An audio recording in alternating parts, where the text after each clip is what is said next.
Hello and welcome to another episode of Graham Hughes' Pubcast, and today I'm with my old friend Adam Lee. Thank you very much, Graham. Thanks for the invite. You've been away for a little bit. There's some guys just ran past. We're by the train station. We're in Leeds today. We're in Leeds. Leeds, We're in a place called the Brewery Tap. I've had loads of emails saying, can you do a pubcast from Leeds?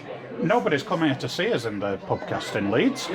No, but everyone's been asking me, like, Graham, when are you going to do a pubcast in Leeds? Well, we've done it in Leeds today. We've had the opportunity. I've come up from Sheffield and Graham's come over from Manchester. I think you were in, weren't you? I was in Manchester today organising a huge Remain event for the 28th and the 29th of September. Which is when the Tory party conference is there, isn't it? No. Is there anything you can tell us about this, Graham? It's going to be mental. Right, so it's been a couple of weeks since my last podcast when I was over in Brecon. And what has happened in those 2 weeks? So today is Friday the 2nd of August, and we just had a by-election there. But we're going to rewind a little bit, because I want to go back to last week when Boris Johnson was elected as Prime Minister of the United Kingdom. Boris Johnson. Now, you were just saying that you were unhappy that only 0.2% of the population... 0.27% or something of the population actually elected this man, if indeed he is a man. But I don't... this is going to annoy loads of people watching this, but I don't actually have a problem with that. That's just the way that our parliamentary democracy works. Well, it is the way our parliamentary democracy we don't works. have directly elected leaders.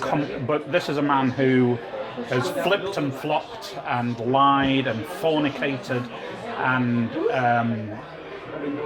I can't think of anything else to say about it. I'm so aghast at the situation that we now have that man as Prime Minister. The police were called to his flat because there was worries about domestic violence.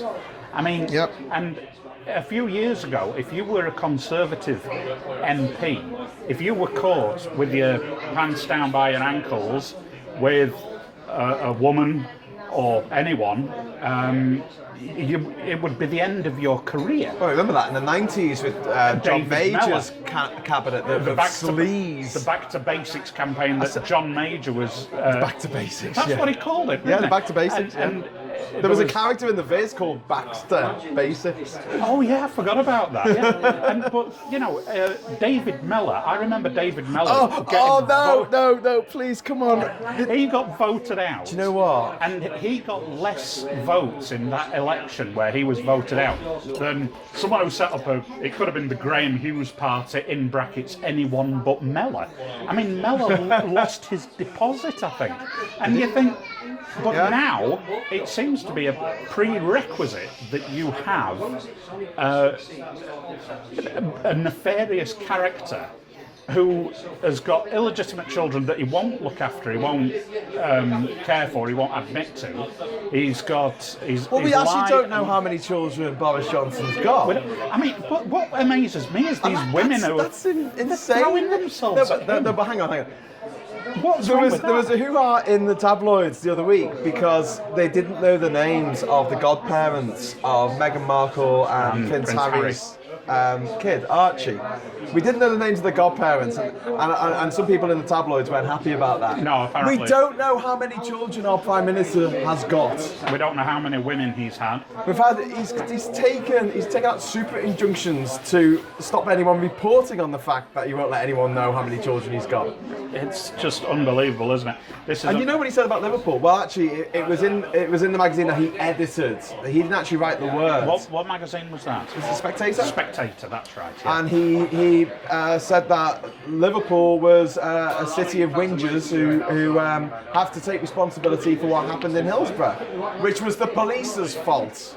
It's, I mean, this is a man who referred to black people as, what was it, pickaninnies? I can barely say this myself. He talked about their watermelon smiles. Watermelon smiles. I mean, and he referred to Muslim women with the burqas as looking like letterboxes or things. And this is locker room humour. This is humour of of children in schools or what I hear on construction sites or whatever. You know, this is not the kind of thing I expect from someone who is supposed to be leading this country.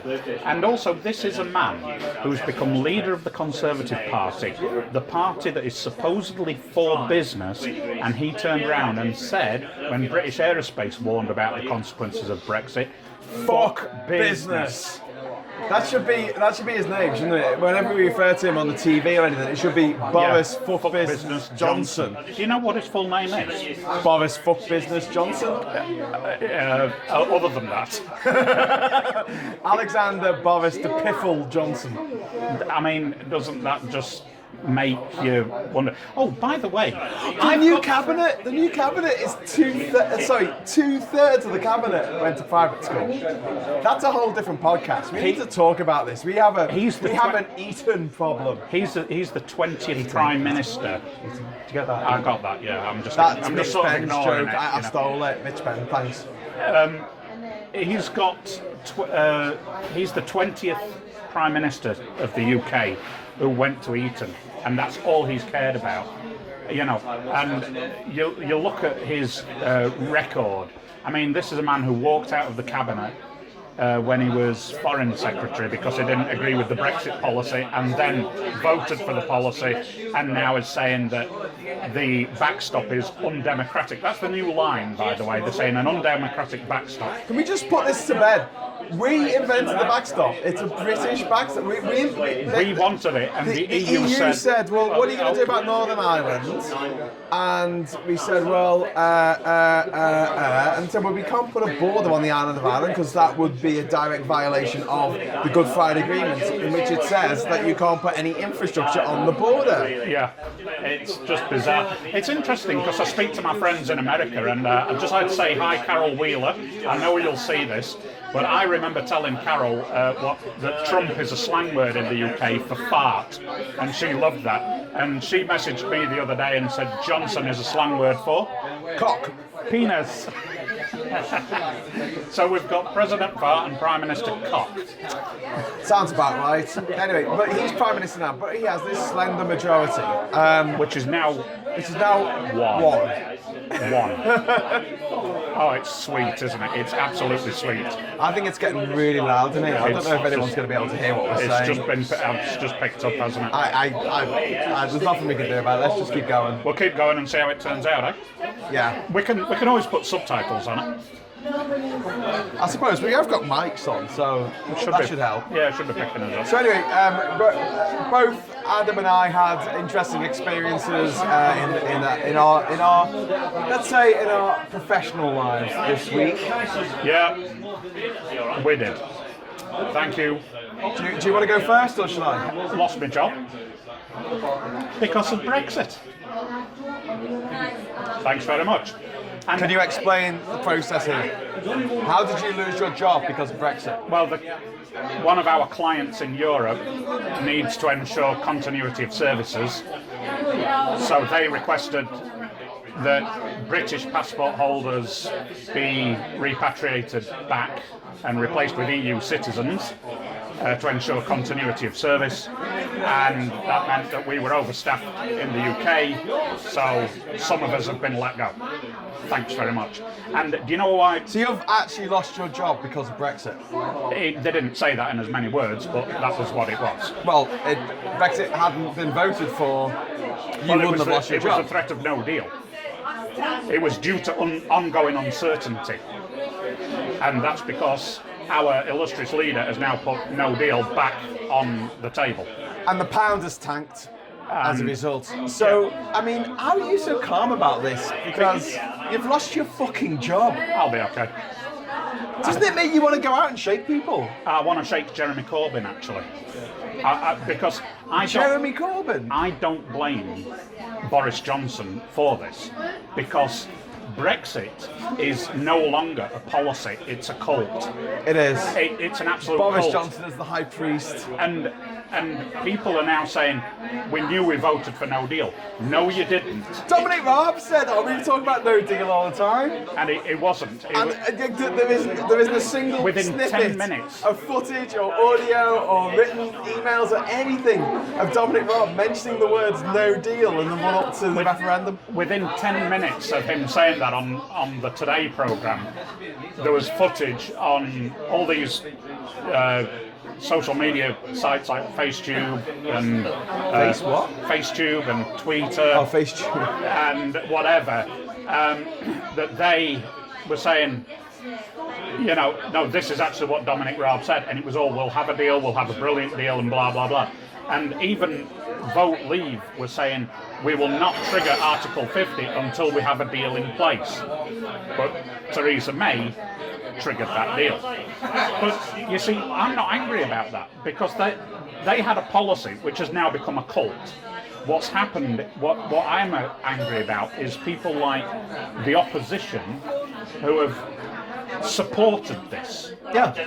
I mean, you know, Jeremy Corbyn has... Boris Johnson might be the father of this child, this bastard kind of homunculi bit of slime that is Brexit. But Jeremy Corbyn's the midwife. He is, and he has handed this to people like Nigel Farage and Mark Francois. He has handed this to them on a plate, on a silver platter. And said the same thing at the same time.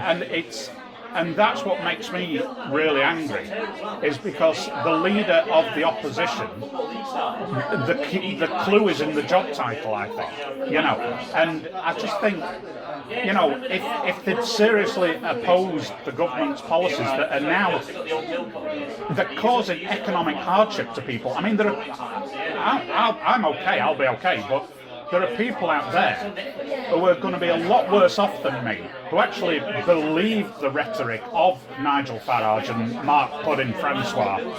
That, you know, they believe it, but when their jobs go, like production line workers at Nissan in Sunderland and Vauxhall in Ellesmere Port, when their jobs go, there'll be nothing, and they'll have to wait 5 weeks for universal credit, and they'll have to...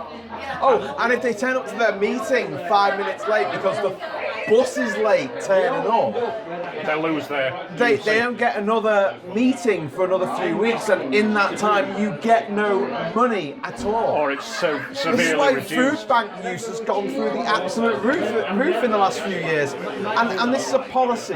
This is a policy to wind down manufacturing in the United Kingdom and make it all about services. And people say that this is Project Fear. So, all right, I don't think Brexit's going to work out well for the UK.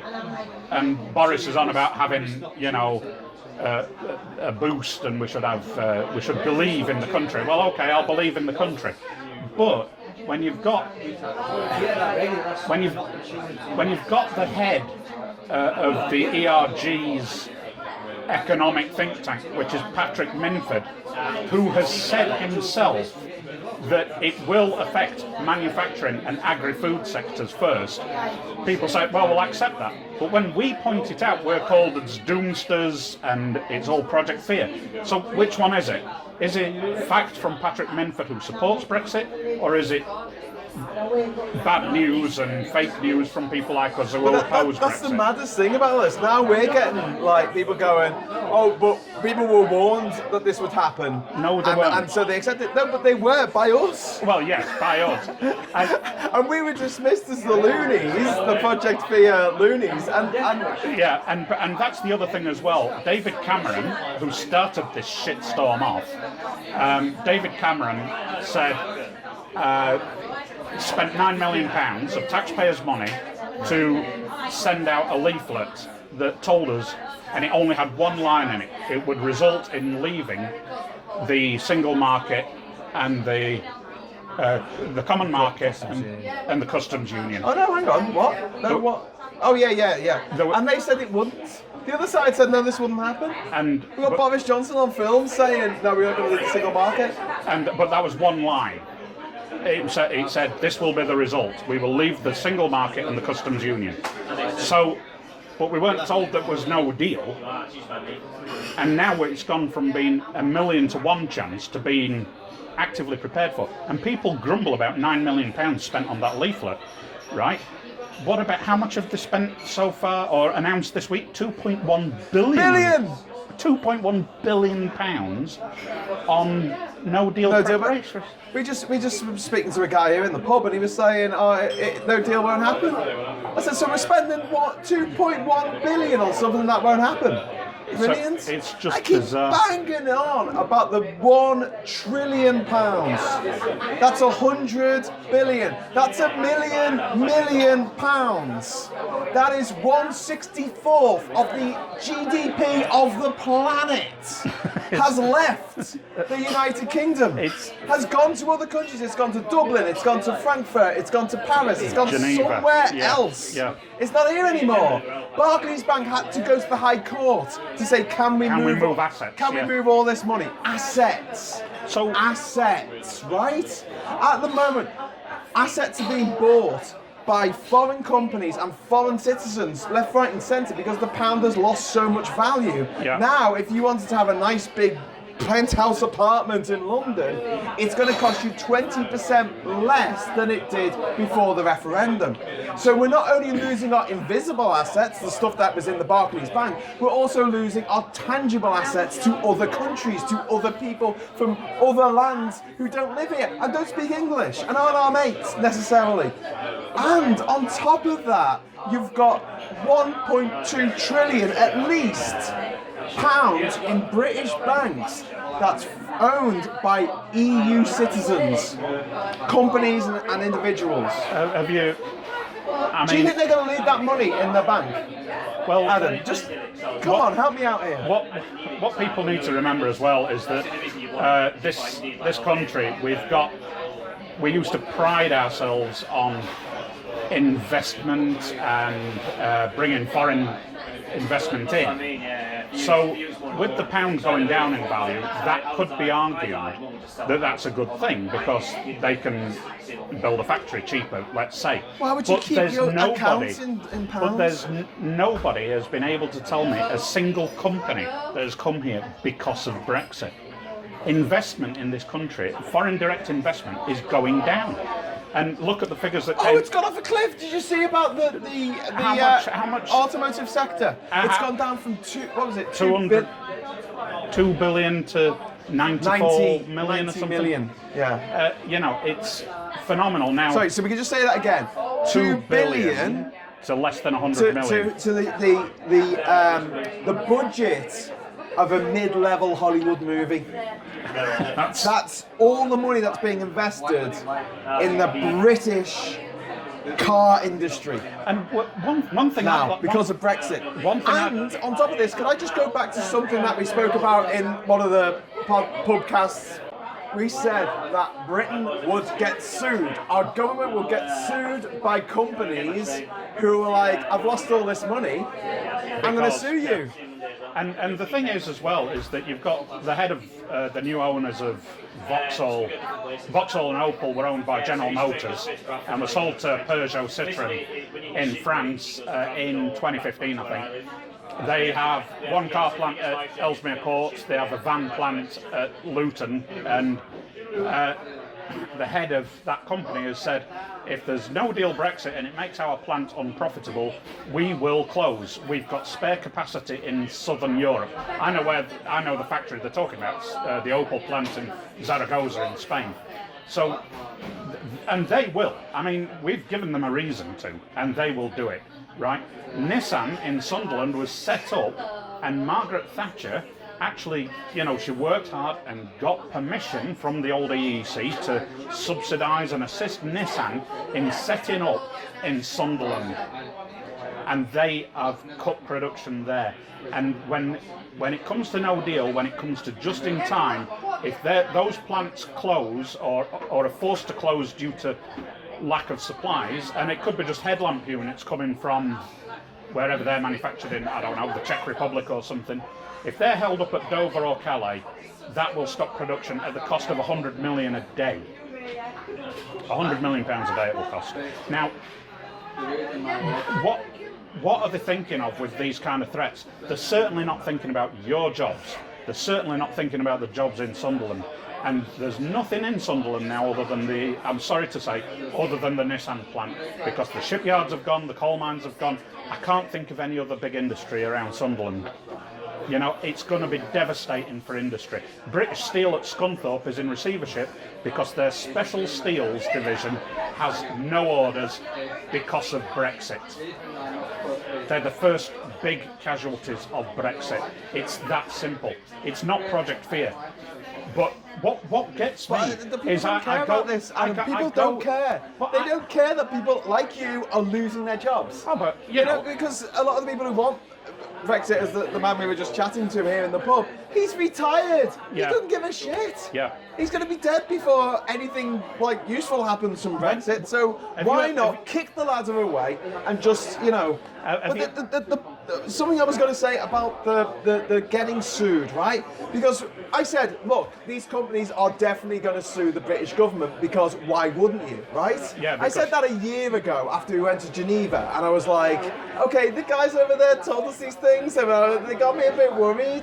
And I got a lot of shit for this. There were people going, oh, they can't sue us. They can't sue us. We're in the EU. There's laws. There's international protocols. Blah, blah, blah. Do you know what stops on October the 31st? The protection from companies suing our government. Yeah, because those Because we won't have them anymore. We won't have any deals with anyone. We have no international treaties. They stop anything that we have negotiated through the EU. Any rights, privileges, tariffs, quotas, anything through the EU, stop. And if you believe in Brexit and you believe the EU is undemocratic, wait until you're dealing with the WTO.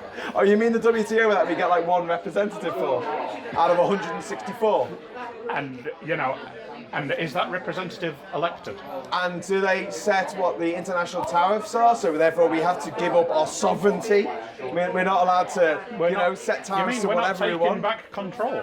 I mean, we're not taking back control. We're giving it to, well, the WTO, people call it no deal Brexit. It should be called maximum tariff Brexit. Yeah, that's what it is, because it is still a deal. Suddenly we go from being a free trade country that freely trades with 80 other countries around the world on various commodities and has deals with 80 more countries around the world through the EU. We're going to go to having no deals with anybody. So what happens is we go to the default setting. Yeah. It's like resetting it's like deleting all the files off your computer and starting again from scratch. Yeah. That's what we're doing. And it's going to cost £2.1 billion, which has been earmarked by the Treasury to spend on a no-deal Brexit, and that's not even enough. They are spending £100 million on advertising. I can't get through to people how fucked we are. And they think it's all a game. They think it's going to be hilarious. The guy we were talking to says, but it's a long-term thing. 50 years. A years. long-term thing, 50 years. I'll be 90. How old are you, Ben? I'll be 96. Fabulous. Yeah, I can't wait. I won't be worrying about my 10% years. tariff on my car, because I don't think I'll be driving then. But yeah, it's you do have to wonder that what about Bozo has just been to Wales, where there's been a by-election this week. Yeah. And look how the Labour Party did then. They only just got back their deposit. Yeah. Hang on, we're filming a podcast, but we'll put you to some money. Still took £1 in there. There you go. Thank you, mate. Cheers. Live television, gotta love it. Anyway, so we were ranting about the fact that you've lost your job. Well, no, you were. I'm not. Why are you so calm about this? Well, I would be shaking people in the streets. Well, like I say, when I see Jeremy Corbyn, I'll shake him. You see, I think Jeremy Hunt, and if you are watching this, Jeremy, which you probably won't be, you did promise that you'd say to people who lost their jobs with heartfelt sorrow that your sacrifice was worth it. So now I understand Boris is touring the country and he's getting some interesting greetings when he arrives in places like Scotland and Wales and Northern Ireland. But, Jeremy, you're not so busy at the moment, so if you want to come round and say, hand on heart, my sacrifice was worth it, I'd be very happy. Well, do you think that'll happen? Because he did say that he'd do it. It did say in one of the leadership postings. When we had the chat on the phone, we talked about doing this podcast. I was hoping you'd be a bit more emotionally invested in this, because I was going to say, well, I've also had some very bad news as far as my career is concerned this week. So what's your bad news? I've got to show you this. It's got to be bad. Hang on. This has nothing to do with what's happening in Manchester. What's happening in Manchester is going to be awesome. It did take place in Manchester. So I just, do you know what? If it hadn't been so hilariously bad, I wouldn't be sharing this. I'd just be like, oh well, you know, I applied, I didn't get it, whatever. I keep it to myself. Yeah. But on Saturday, I went for my Liberal Democrat parliamentary candidates assessment day. This is basically a thing if you want to be an MP if you want to stand as an MP, you want to stand for election, you've got to go through an assessment. I didn't think you needed any qualifications to be a for an MP. Lib Dem politician. And so they have the written test, they have like a group exercise, they have a thing where they sit you down and say, can you tell me of a time when you were really stressed out? And I was like, oh, well, I was in jail in the Republic of Congo for a week. That was quite stressful. Anyway, so I got my results back. So basically, the short of this is I can't be a Lib Dem MP ever. I think I have to have like a personality change in order to stand for the Lib Dems. These are my results. Oh my God, they couldn't get any worse. I'm going to put them up to the camera so you can see them. You see those ticks there are all on the other side, which says areas for improvement. Okay, so let's go through them. Communication skills. Communication skills. You're unintelligent.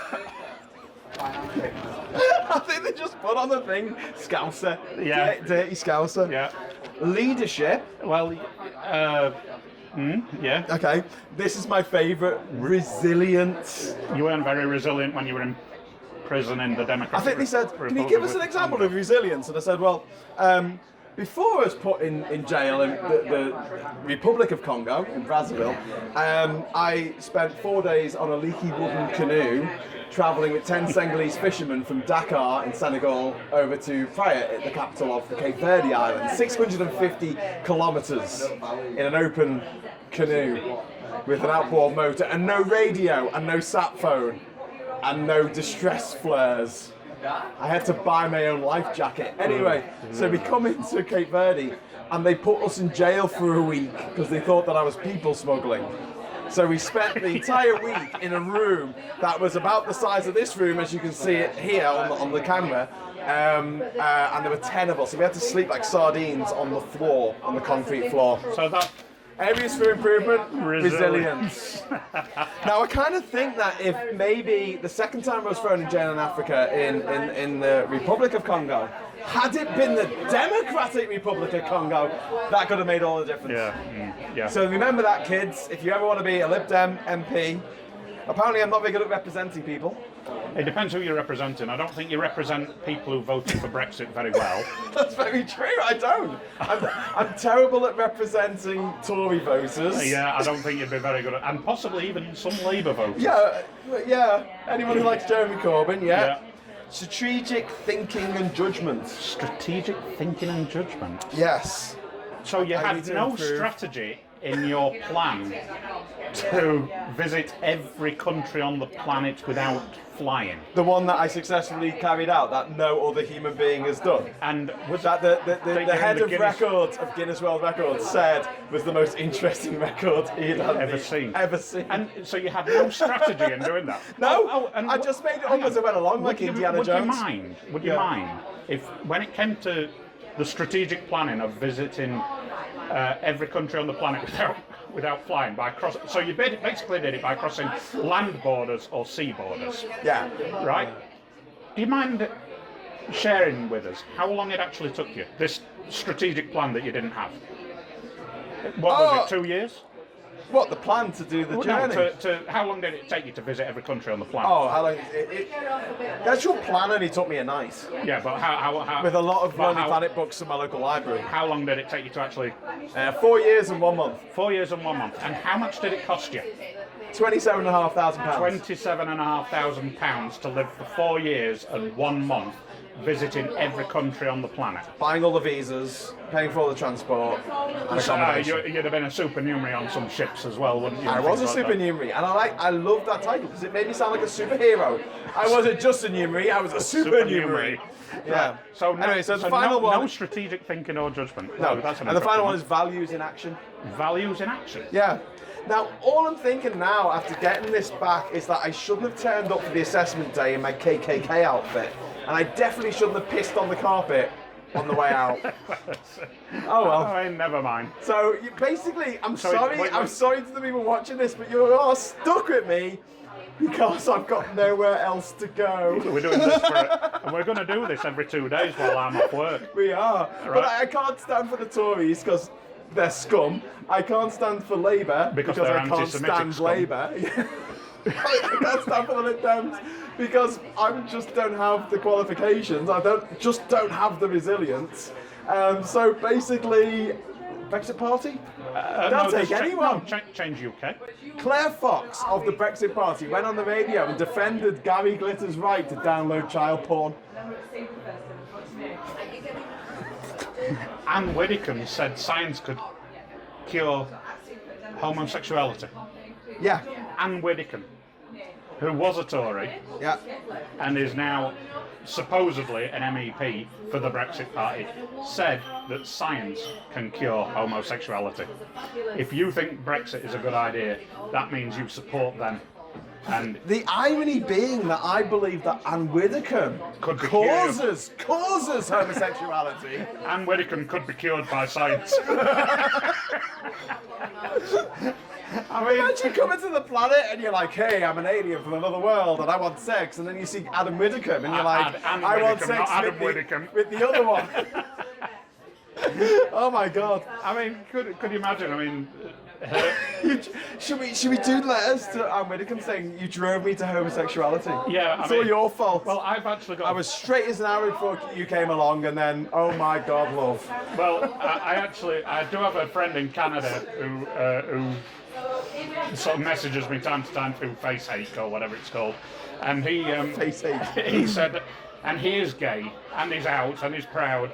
And he says he thanks God when he sees Anne Widdecombe for his homosexuality. So,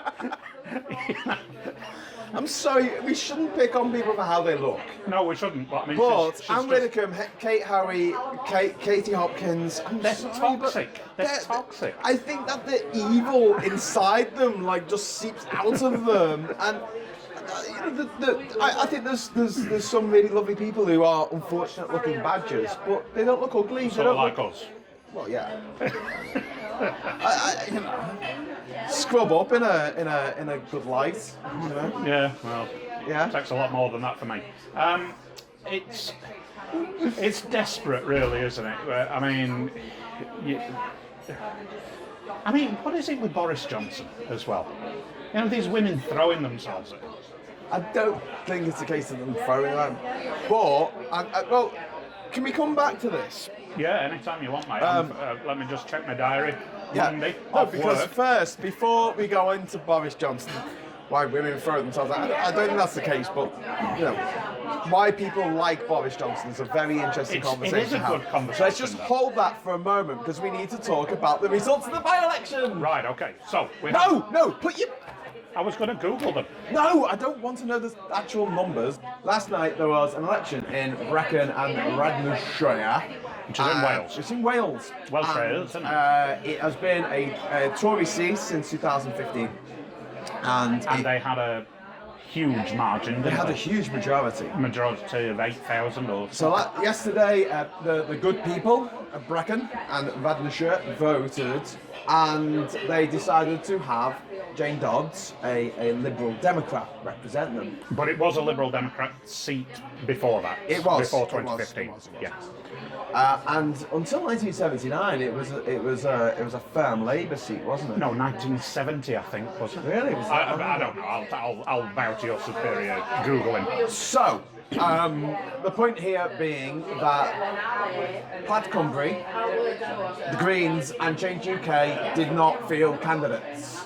And they said, we're going to get behind the Lib Dem candidate, which is It was fantastic. sort of a Remain alliance, wasn't it? A Remain alliance, which, and I really love this idea. I love the idea that anywhere where the Green might win, the Lib Dem will stand aside, where the Plaid Cymru might win, you know, they've got a good chance. Yeah, stand aside and allow them to get all the votes. Because if they hadn't done that in this election, Jane Dodds wouldn't have won. And it would have most likely been, whatever his name was, the Tory MP who was Chris Davis, who was actually a cock. Well, not just that, but he was deselected, a Tory cock, by the electorate because he'd been found guilty of fiddling his expenses. Now he says he didn't. What amazes me is the Tory party just renominated him to stand again. I mean, that's, you know, whether he'd done it or not, whether it was an admin error or not, I don't know. I'm not. Well, I think that's very telling of the arrogance of the current Conservative Party. They are yeah, a bunch of arrogant sods. They really are. Yeah. We haven't touched on how bad the cabinet is. That is Boris fuck business Johnson has picked. Well, you've got Priti Patel, whose full name. Priti Patel. Full name. Priti, let's starve the Irish into accepting our deal, Patel. Yep, that was nice of it. Just for the record, the Irish population still hasn't recovered from the Irish potato famine of the 1840s. Just so you know. Priti Patel was sacked as a minister because she took money from aid that people paid to give to aid to countries that needed aid, and she tried to give it to another country's, a foreign country's military budget. I didn't realise it was that bad. I thought she'd just been doing backhand deals in Israel. She believes in capital punishment, and it's funny because until 1999, when Jack Straw changed the rules, treason was still punishable by death. Death by hanging. Jack Straw came along, he changed a lot of the rules. Yeah, good. You can't actually kill anyone in this country. Not legally anymore. Yeah. It used to be that and arson in Royal Dockyards. That's a great rule, isn't it? I think it was 1999. Feel free to correct me in the comments. I know you'll love to do that. But it was around then, wasn't it? It was under. Yeah. So we've got Dominic Raab. Dominic the Turnip Raab, as he is known in EU circles. And what is he, that Foreign Secretary? Foreign Secretary. This is a man who didn't know the importance of the Dover-Calais crossing to British trade. A man who grew up watching Rick Mail playing Anna Bastard. And modelled himself on him. And went, I want to be that man when I grow up. Even though Rick Mail was a comedian and an actor, and it wasn't a real person, but Dominic Raab wanted to be him. That would be like you wanting to be Jean-Luc Picard. No, because Jean-Luc Picard is cool. Yeah, but it would be like me wanting to be Rimmer from Red Dwarf. I've never seen Red Dwarf, but I'll take your word. All right. Make a list of things. We just had this conversation before we started filming. Like Adam's very proud that he hasn't seen stuff. And I want to say this to kids watching this. Listen, right? On your deathbed, you're not going to be sitting there going, "Oh, thank fuck I didn't watch Lord of the Rings, eh?" I will be, actually. I mean, really? And Harry Potter. Really? Are you not going to be reminiscing about the things you did I'm going to in be your life? The I'm things going to you be actually actively did? Reminiscing rather than about the actually void living in New Zealand where they filmed Lord of the Rings. I'm going to be reminiscing about living... Okay, we're getting off the point. Actually, no, I'm going to come back to this. I am going to come back to this because this is important. It's all important. But yeah, we just got off the subject of the by-election because I started talking about the cabinet. Boris Johnson's cabinet is just as shit as he is. It's 2/3 private school people. In reality, only 7% of the British population go to private school. Did you go to private school? No, I went to Wickersley Comprehensive. I didn't go to private school. I went to a grammar school though. Do you know who did go to a private school? Yeah. James O'Brien. And he turned out okay. But he goes on about it a bit. He does, doesn't he, He really? does. James, if He you're does. watching this, James, just stop going on about the fact that he went to private school. we know you're okay. Yeah, you're okay. Stop it. Just be. It's all right. So, All right, back to the cabinet. Cabinet, yeah. Right, so Dominic the Turnip Rab, pretty. I've been involved with foreign governments without telling the boss, and 20,000 people came to watch me land when I was getting sacked, Patel. Rolls off the tongue, that name. Sajid Javid, the new Chancellor. Amazingly, looks like my dad. He's just come back from Spain and is bald, and he sort of looks a bit like Dad. But anyway, what do you think of Sajid Javid? I think he's a fucking idiot. Okay, glad we cleared that up. Well, he's trying to make it so Britain is a country that wouldn't have accepted his parents. Well, I just hate that. I hate it when people get to the top and they kick. The first instinct is to kick the ladder away to make sure no one else can. People who win the lottery and like, oh, I'll start voting Tory now. People who are like, they do well for themselves. They pull themselves up by the bootstraps, and then they have this attitude of like, oh, anyone can do this. You can't. Not anyone can pull themselves up by the bootstraps.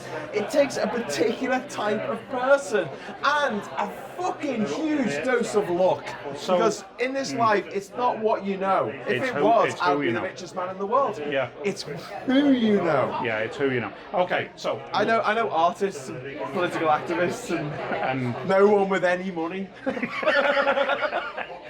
Welcome to Wickersley. Okay, what about Liz Truss? Liz Truss, right? Liz Cheese Truss. Oh my god, I saw the clip for 5 years ago. It was on the I Got News for You, and I completely forgot about it. Because I watched it on I Got News for You, and she was like, 2/3 of cheese in Britain is imported. That is a disgrace. Did you see the photo? Did you see the photo of her this week? She went to the United States with a folder that had was empty. nothing in it. Yes, it was empty. I mean, and then there's a photo of her. She was talking about selling Yorkshire tea, so we're in Yorkshire at the moment, right? How's the tea plantations looking up that mountain over there? Well, that's a tower block behind the railway station, so not very good. She was talking about exporting our Yorkshire tea to China. God, I mean, these tea leaves are actually grown in Sri Lanka, I think, aren't they, for Yorkshire tea? Sri Lanka and India. Yeah. So Liz Truss, I mean, if brains were petrol, she wouldn't have enough to back out of the garage, would she? Bless her, you know? Someone said on LBC this week, they said Jeremy Corbyn couldn't find his elbow in his sleeve. Yeah, I heard that. That was great.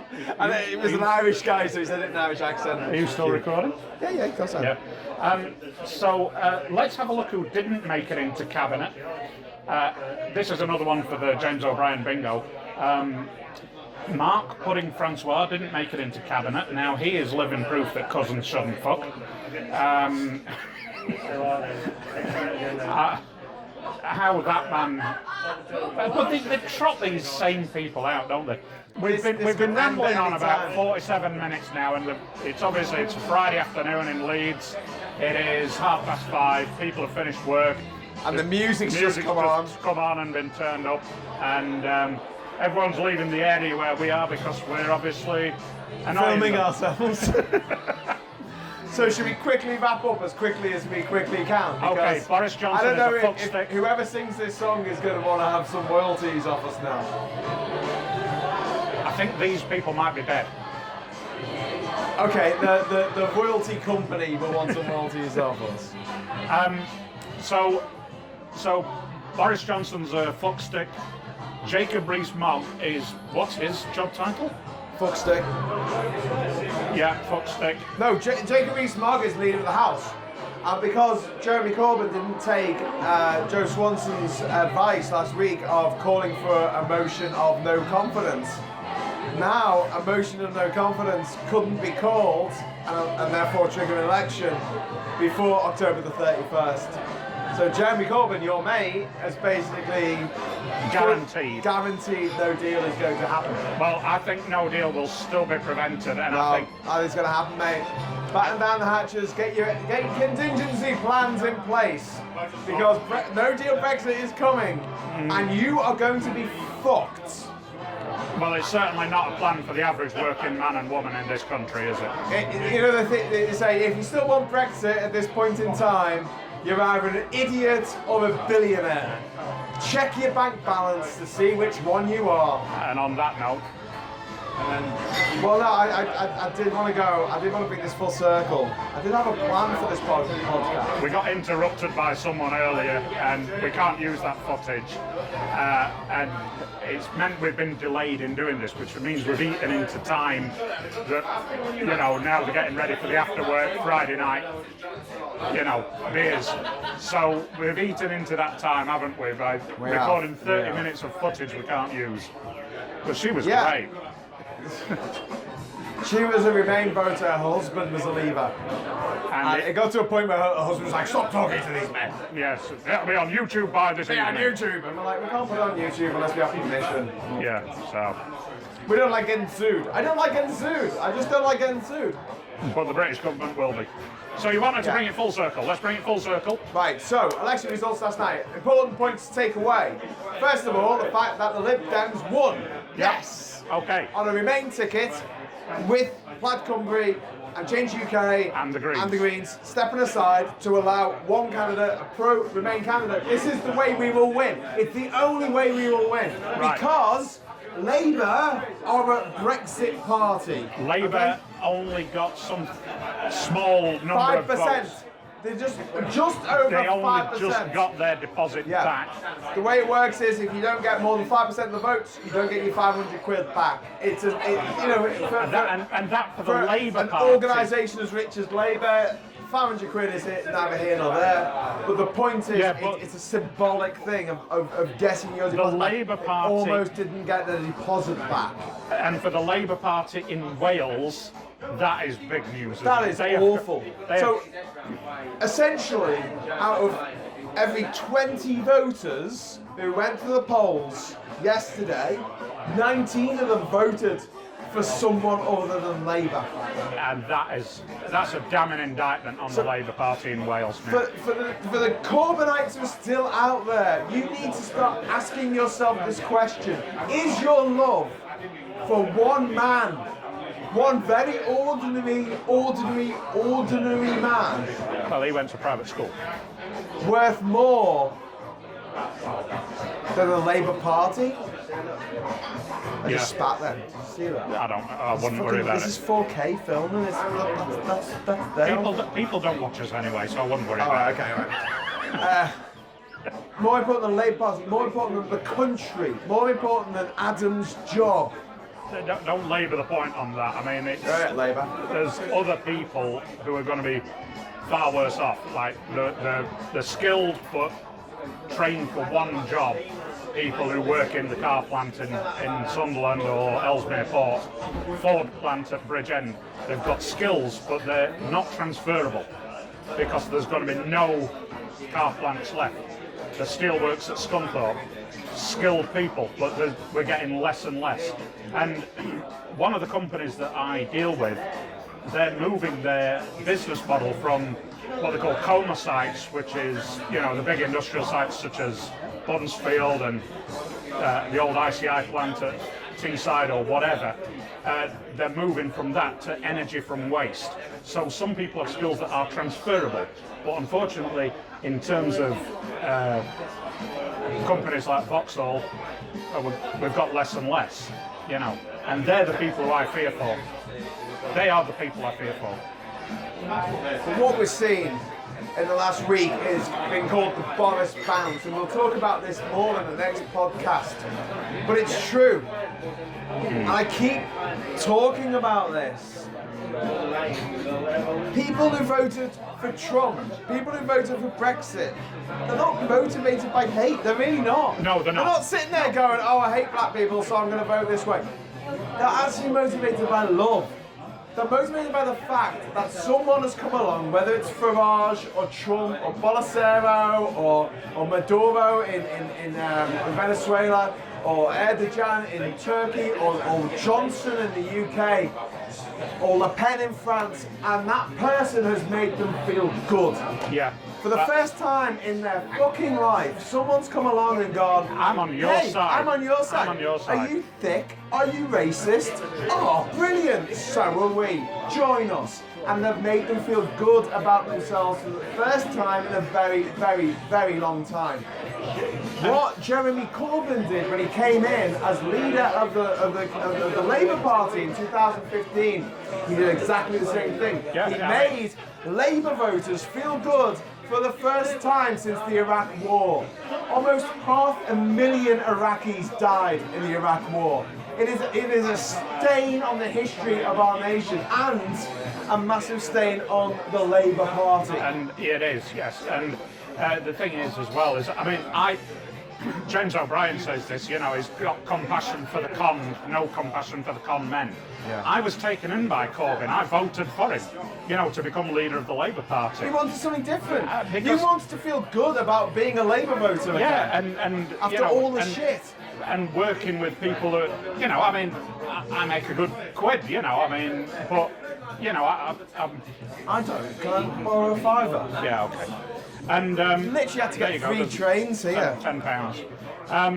But you've got to say that it was, you know, I was conned by him, and there's no shame in saying I was conned.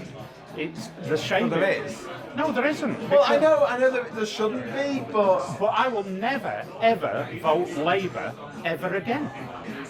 Ever. I'm a paid-up member of the Liberal Democrat Party now, and I'll vote Liberal Democrat. Even though, do you know what? I don't want to make a statement area, like that. I don't want to make a statement like that because I feel like I won't. No, I won't. If Labour get a really good leader in, who I agree with, who wants to stop Brexit and has the same social policies that I want to see. Realistically as well, I mean, and this is another thing that why Brexit is, why it's happening. One of the reasons why it's happening is you've got people who used to be as apathetic as me. That where I live, my local member for Parliament is John Healey, and he's the Labour Party. In the next constituency, it's a woman called Sarah Champion who said she would vote for no-deal Brexit.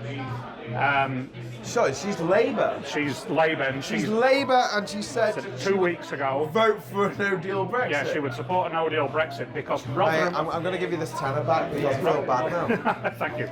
Rotherham voted 67.9% for Leave. So she's voting for a jobs first Brexit, her job, and you know she's not voting for. She's not going to deal. She wants her job back, and she replaced Dennis McShane. Dennis McShane was a Labour politician who was sent to prison for fiddling his expenses. And it doesn't matter in Rotherham who they put on the pedestal. They could put a pig on the pedestal, but if it was wearing a red rosette, they'd vote for that person, so that pig. You know, so you just think.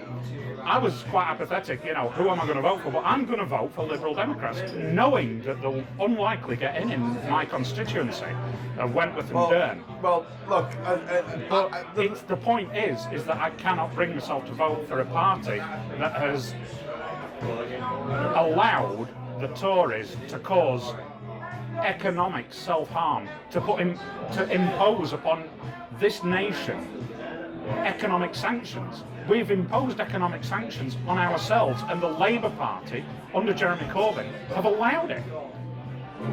Get off the fucking fence, Jeremy. Oppose. No, he's not even on the fence. If he was on the fence, that probably wouldn't seem so bad. Yeah. But if we went out now with the camera and interviewed people on the streets, right? We go, did you vote for Brexit or not? And if you voted for Brexit, you go, do you think Jeremy Corbyn is a Remainer? And they'll say, yeah. You go to someone and say, did you vote for Brexit? They say, no. You say, do you think that Jeremy Corbyn is a Leaver? And they'll go, yeah. Yeah. He's become the enemy of both sides of the Brexit debate, and the only people he's appealing to are the honestly the cultish lunatic fringe of Labour, who are still hanging on to this guy, saying this one man's ego is more important than the country, than the Labour Party. than your children's own future. No, it's not. And I get it. I get that you love the guy. I understand what it must be like, because I keep saying this. It's like telling someone they're supporting the wrong football team. Yeah, it is. You know, Everton haven't won shit since 1995. Am I supporting the wrong football team? Probably.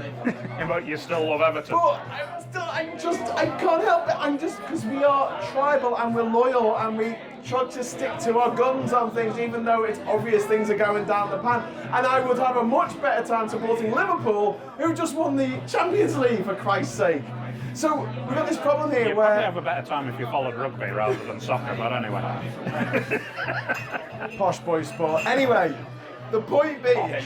Posh Yorkshireman here.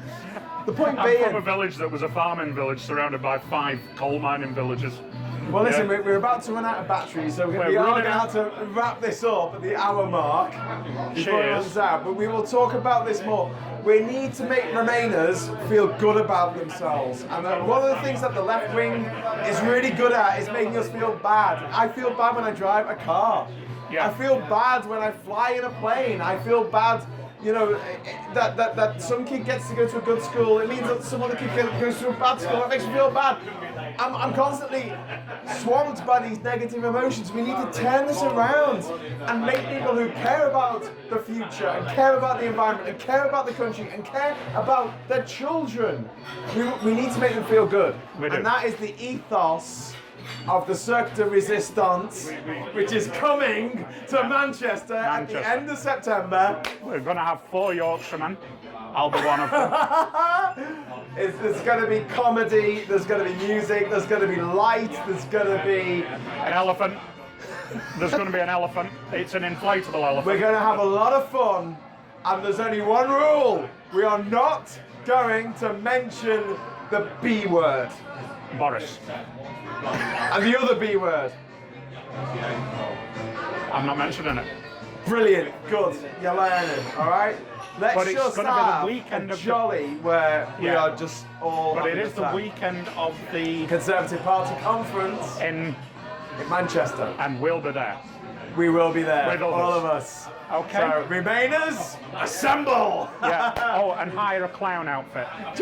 We are far too cheerful for 2 guys who have basically been sucked out of their careers this week. I'm not too worried. It's probably the alcohol. But hire a clown costume, yeah? Hire a clown costume. We'll come to that on the next podcast. We'll do that on another one. We'll let you in on that secret, but hire a clown costume. There will be clowns. Right, Graham, it's good to see you again. Good to see you. And we'll carry on. And I normally say stop Brexit, but can I just say, here's to the EU. Here's to the EU. EU, our friends. And I will say bollocks to Brexit. Cheers.